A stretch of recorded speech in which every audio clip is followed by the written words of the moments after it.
les prometo que no habrá un solo pobre en República Dominicana. Cero corrupción en mi gobierno. Yo prometo que caminaremos seguro por las calles. En 60 días arreglaremos todas las calles. Electrificaremos todo el país. Resolveré el problema del agua. La salud pública de calidad no será más un problema. Todos los centros de salud serán equipados. Yo prometo que las velas ya no se usarán más en República Dominicana porque habrá luz 24 horas.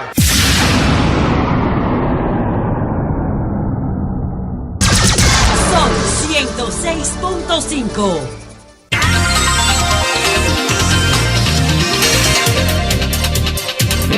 4:16 minutos el sol de la tarde. Las promesas incumplidas. Bueno, por Dios, ¿por qué señores, que los gobiernos, qué cosa, los centrales, los municipales, los diputados y senadores que prometen? Cristian, alguien escribió de todos, que un programa de gobierno es una oda a lo que nunca ocurrirá. Mira, yo quiero plantear mi promesa incumplida. Sí, dele. Diablo. No, mi promesa incumplida. Esto es una campaña, señores. Esta sí es quejó. Ministro de Obras Públicas, Juan de los Santos, alcalde de Santo Domingo Este, Okay. y al alcalde de Boca Chica, que construyan los puentes peatonales en las Américas. Esa es una promesa que estos funcionarios que he mencionado la han hecho innumerable cantidad de veces, con el agravante de que la falta de esos 5 puentes peatonales, que es más o menos lo que se necesita, provoca muertes y provoca toda clase de incomodidad. Promesas incumplidas. Buenas tardes. Por eso que tú tienes tanto tiempo casado. Cristian. ¿Cómo está este maravilloso equipo del Sol de la Tarde? Muy bien. Le habla la Toli de Pantoja. Dígamelo, Toli, promesas incumplidas. Mi cariño y mi aprecio para cada uno de ustedes. Gracias. La promesa incumplida, Lina. Ay, Yolanda, Cuéntame. el tema de nunca acabar, mija. ¿Qué pasó? El agua. Aquí no hay agua en Pantoja. Estamos a un grito, Yolanda. Y eso es ahorren agua. Y si no hay agua, ¿qué vamos a ahorrar, Yolanda?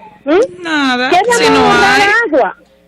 Tenemos que comprar los camiones a 1,200, a 800 pesos. Vivimos 3 inquilinos aquí. Nos juntamos como podemos a comprar nuestra agua. Pero yo le hago un llamado. Ahorren lo poco que tienen, Toli. Que ahorren lo poco que tienen. Lo poco que tienen. Buenas Gracias tardes. a todos. Buenas tardes. Sí, diga. Sí. Hola, buenas. Se cayó. Buenas tardes. Hello. Promesas incumplidas. Adelante y valor. Buenas tardes. Buenas tardes. Adiós. Sí, buenas tardes. José Beltré, dirigente comunitario de Boca Chica, Nivelca. Ayer, otro muerto en la autopista de las Américas. Ahí en Andrés. En la semana pasada, recuerda el fin de semana largo, decíamos que el ministro de Obras Públicas que pasara por ahí, por las Américas de extremo a extremo. Es decir, que ya hay otro muerto más, 3 niñas huérfanas, una madre sin, una esposa sin su esposo, y todavía estamos esperando los peatonales. Bueno, gracias señor. Ese es el tema. Nivelca no está sola. Buenas tardes. Buenas tardes, Cristian, y el equipo. Bien, promesas incumplidas. Adelante. A Nivelca, Pablo y Chávez. Promesa incumplida aquí en Santo Domingo Este. El problema del agua, el acueducto. Están mandando una agua totalmente contaminada, hedionda, aquí a la urbanización El Rosal. Es un abuso que un ministro esté aspirando por estar aspirando a una posición. Dígase al síndico, descuide sus funciones por las que él tiene que cumplir. Gracias por su llamada. Buenas tardes. Un personaje que lo hace. Sí. ¿Cómo? Buenas. Esa voz tan particular. Alguien impostando. Buenas tardes. Buenas tardes. Una promesa incumplida es una que hizo el presidente. Sí. Un guardia no puede ir cobrando 4,000 pesos. Un guardia debe ganar $600 mínimo. ¿Entiendes? Y eso no se ha visto. Aquí el aumento de los guardias ha aumentado todo y los guardias... Ha aumentado también la cantidad de generales, amigo. Buenas tardes. Guardias y policías. Buenas tardes. Sí, adelante, valor. Sí, desde Boca Chica. Viene. Estoy llamando a una promesa incumplida con respecto a la luz. La parte norte de Boca Chica, de Andrés, lo que es el barrio Libertad, la Altagracia, la Mercedes, el INVI, todos esos barrios, lo tienen sometido a la oscuridad y teniendo una planta que genera electricidad como cosa loca aquí en AES Andrés, en Boca Chica. Bueno, gracias, buenas tardes. Gracias. Buenas tardes. Sí, buenas tardes. Diga. Manuel Rodríguez de New Jersey. Bien. Promesa incumplida. Los fondos de pensiones, ¿cuándo van a trabajar para los pobres? Muchas gracias. Gracias, última de la tanda. Buena pregunta, buenas tardes. Muy buenas. Muy buenas. Tal vez Fabricio lo puede responder. Hola. Sí. ¿Puedo hacer una denuncia? Denuncie. Daniel Melo, Lambón. 4:21 minutos. No Fabricio Gómez, señor economista, está por acá con nosotros. Pero que nunca se beba de espalda a la billonera, y menos cuando vamos a hablar con gente seria. Bueno, Bienvenido. hablamos de empleo. Ese amigo ha hecho una buena pregunta que quizás deberíamos comenzar por ahí. Fabricio, buenas tardes. Buenas tardes, gracias por invitarme, a Yolanda, a Nivelca, a Pablo, a Cristian y a Luis José. Los fondos de las pensiones. ¿Por dónde andan esos muchachos? Mira, tú sabes que yo vine a hablar de un estudio. Sí, vine a hablar de un estudio. Y de verdad, no, porque tú sabes que ustedes son unos veteranos en la comunicación. Yo quiero hablar fundamentalmente de eso. Ustedes me invitan después otro día y vengo sin ningún problema. Sin embargo, te agradezco, Fabricio, solo quizás esta pregunta, porque el amigo oyente la hizo, es algo muy sentido. No sé si recuerdas y tienes a mano el dato. Pero mucha gente cree que si se especializan para préstamos, por ejemplo, nos va mejor con los fondos de pensiones. ¿Eso es una simple creencia o tiene mucho fundamento? Se supone que el pago futuro tiene que ver con la rentabilidad de largo plazo de los fondos. Por el tema de los fondos de pensiones, cuando usted cotiza, las administradoras de fondos de pensiones quieren un activo en el largo plazo. Entonces, para calzar sus activos con sus pasivos, tienen que invertir en instrumentos de largo plazo, en bonos públicos del Banco Central, en bonos privados, y eso garantiza que cuando la gente vaya a retirarse haya acumulado sus ahorros más la rentabilidad requerida y a la hora de retirarse lo tenga. Y nos aguantamos. En negocios formales, ¿verdad? Sí.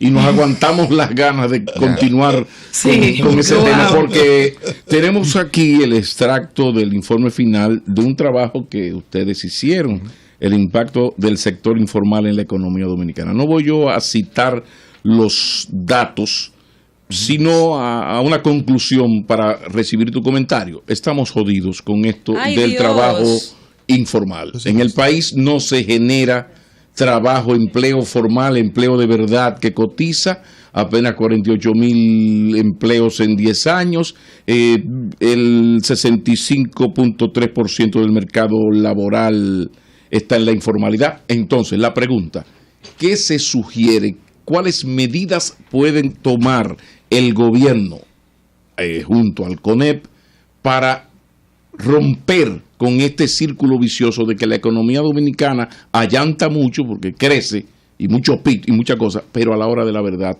lo del empleo es grave?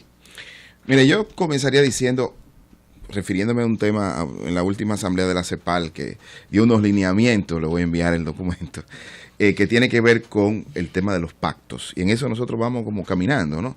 Los pactos son una suerte de, digamos, acuerdos frente a la sociedad, donde los actores de un sector determinado se comprometen a mejorar a grandes rasgos el bienestar de los individuos, en este caso de los ciudadanos.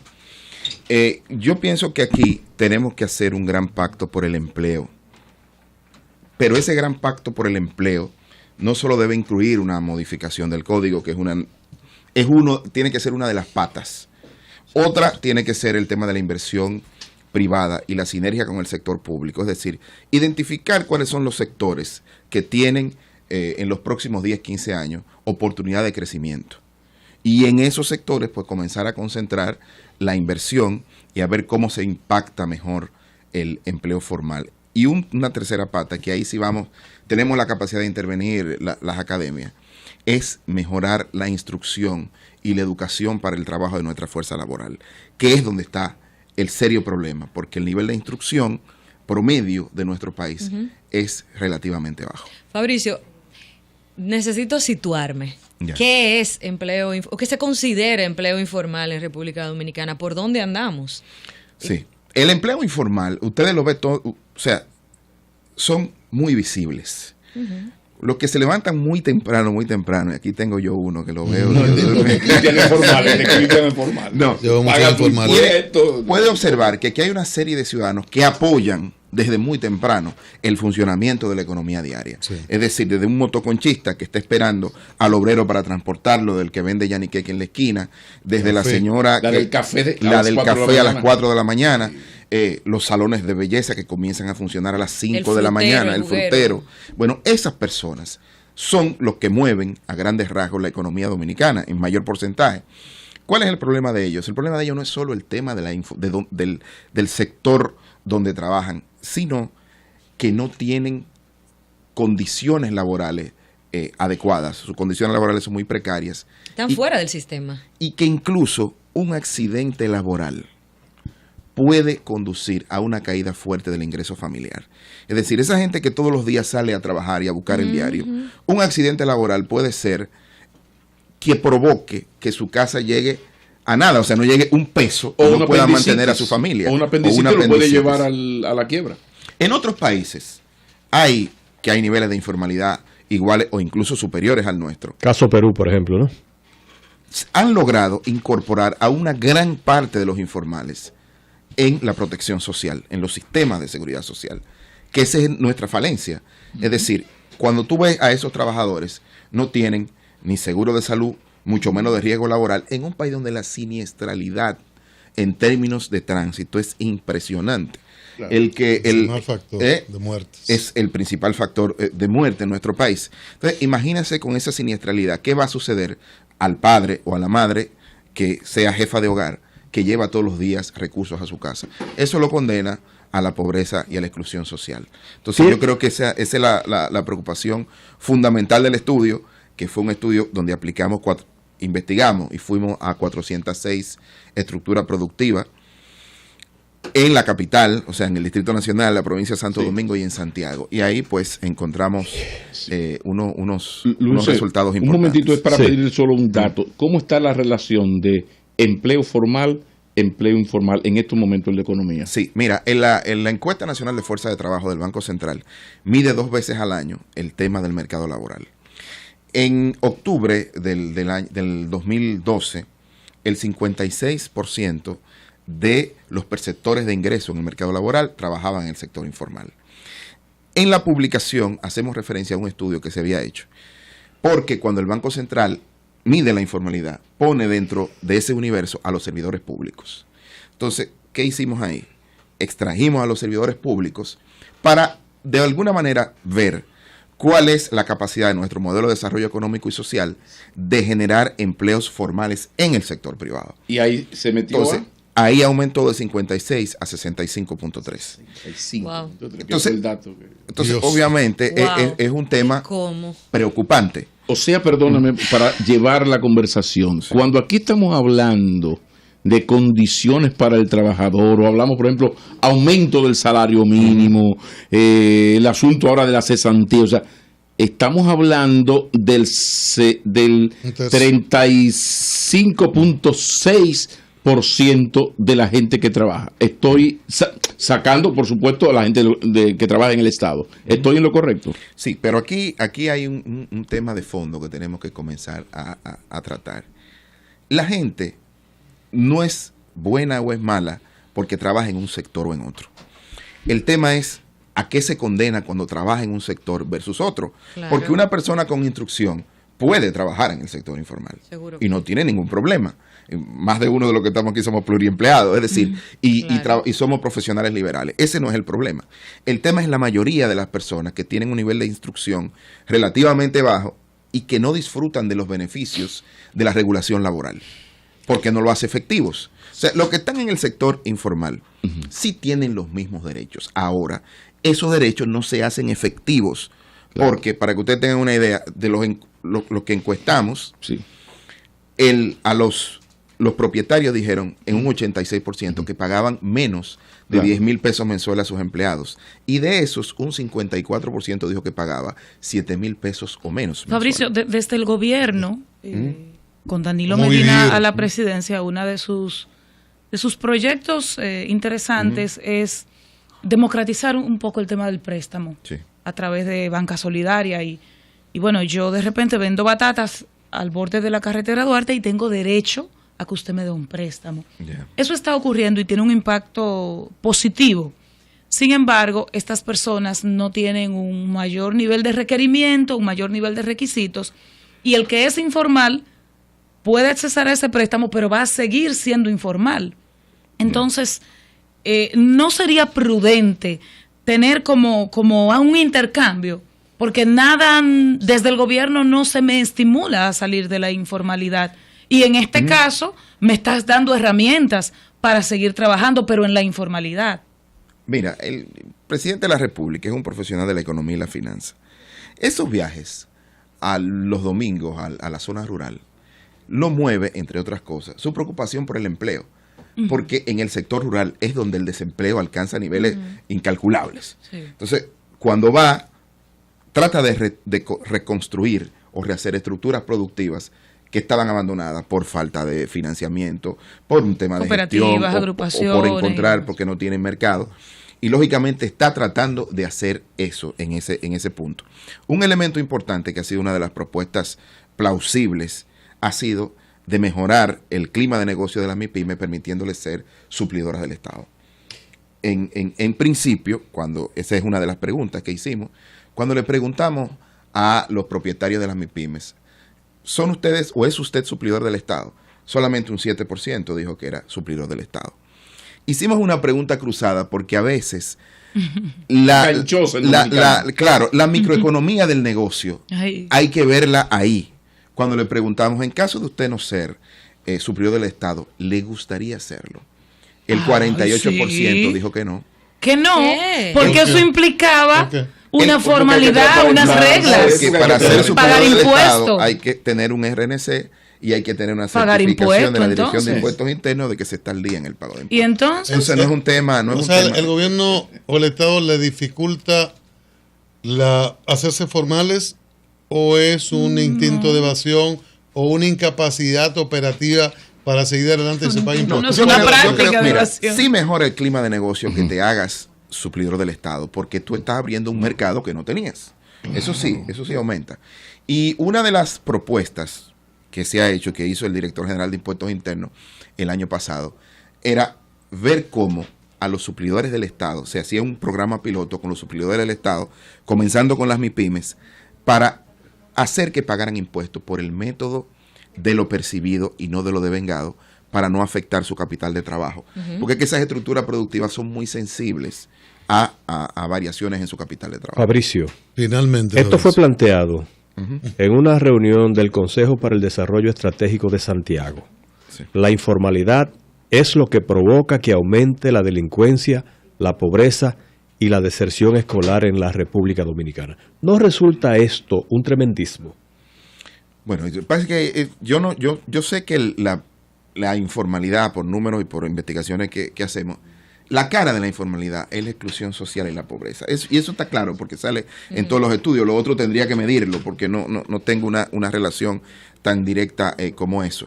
Pero pienso que es un tema, repito, me gustan los pacto porque es un compromiso solemne de los actores frente a la sociedad y ya hemos avanzado. El pacto por la educación que se firmó hace poco es un compromiso de los actores porque no bastaba con recursos. Ya una lucha ciudadana por el 4% y se consiguió. Pero ¿qué faltaba? Que los actores se comprometieran con que no solo los recursos, era una condición necesaria pero no suficiente, y se comprometieron a mejorar la calidad de la educación. Pero quizás es bueno que quede claro que es un 34.7% el que está formal, es decir, que el gobierno cuando habla, que ustedes saben que la presión tributaria... ¿Y por qué tú coges acento de PLDista? Y es el PRD que está, es el PRD que está gobernando. La presión tributaria está en 13, 14 y la promedio es 21. Sí, pero el problema es que mientras estemos en 34.7, así no hay pollo que llegue a gallo. Mira, yo soy un... ¿Eso hay que ampliarlo? Claro, yo me considero un economista de desarrollo. Pagar impuestos es parte del contrato social. Y debemos todo cumplir.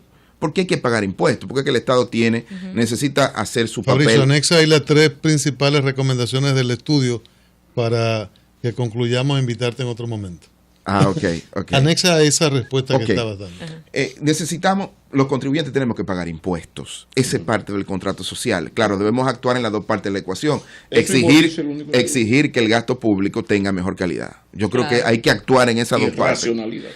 Y porque tengo unos amigos, antes de dame un minutico más. Por ejemplo, aquí hay una cultura de la informalidad que para mí es muy peligrosa.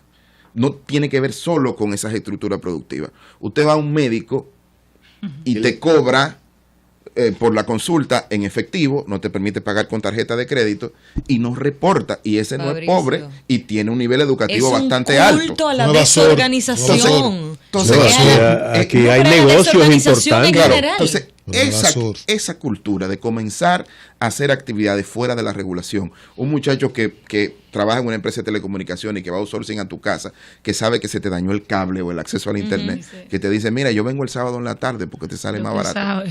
Eso. Y uno feliz de tener el dato. No, porque mientras sigamos drenando la base de contribuyentes, quienes vamos a tener que seguir cargando pesado, somos los mismos que hemos pagado impuestos siempre. Entonces, eso es lo que no podemos seguir. Fabricio, muchísimas gracias. Fabricio Gómez Mazar, economista. Cuando uno escucha estos datos así, bien sustentados, es como para irse a dormir. Gracias, Fabricio. Y cuando nos desnudan las culpas.